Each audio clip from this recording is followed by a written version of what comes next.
সময় খুব দ্রুত চলে যাবে, কারণ এটা শেষ জামানা চলছে। বছর যাবে কিসের মতো? মাসের মতো। মাস যাবে সপ্তাহের মতো, সপ্তাহ যাবে দিনের মতো। এই যে আজকে জুমার দিন, এই গত জুমায় আর এই জুমার মধ্যে সময়ের খুব বেশি পার্থক্য পেয়েছেন? সময় সংকীর্ণ হচ্ছে, অর্থ হচ্ছে সময়ের বরকত উঠে যাচ্ছে। কি উঠে যাচ্ছে? বরকত। এই যে ঢাকায় আমরা দেখি যে মানুষ মেটেরিয়ালিজম জীবনযাপন করে, সবাই মেটেরিয়ালিস্টিক, বস্তুবাদী। তো ছোটাছুটি খালি সকাল থেকে রাত পর্যন্ত শুধু ছোটাছুটি।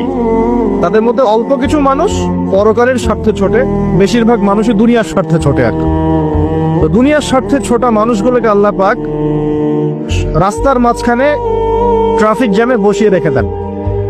দুনিয়ার জন্য ছুটছিস, ছোট। এখন সময়টাকে হায়াত চান, নিজের জীবনের হায়াতের একটা বড় অংশ রাস্তায় ট্রাফিক জ্যামে শেষ হয়ে যায়। কোথায় যাবেন? সময় তো আল্লাহর হাতে। সময় কার হাতে? আল্লাহর হাতে। আল্লাহ পাক যেভাবে ইচ্ছা সময়কে আবর্তিত করবেন। সময়ের বরকত উঠে যাওয়া অর্থ কি? সময়ের বরকত নষ্ট হয়ে যাওয়ার অর্থ হচ্ছে আমরা আমাদের 50-60 বছর হায়াতে সেই কাজগুলো করতে পারছি না, যেই কাজগুলো সাহাবায়ে কেরাম রাদিয়াল্লাহু আনহুম 30-40 বছরে করে ফেলেছেন। মুয়াজ বিন জাবাল রাদিয়াল্লাহু আনহু নাম শুনেছেন? 39 কি 40 বছর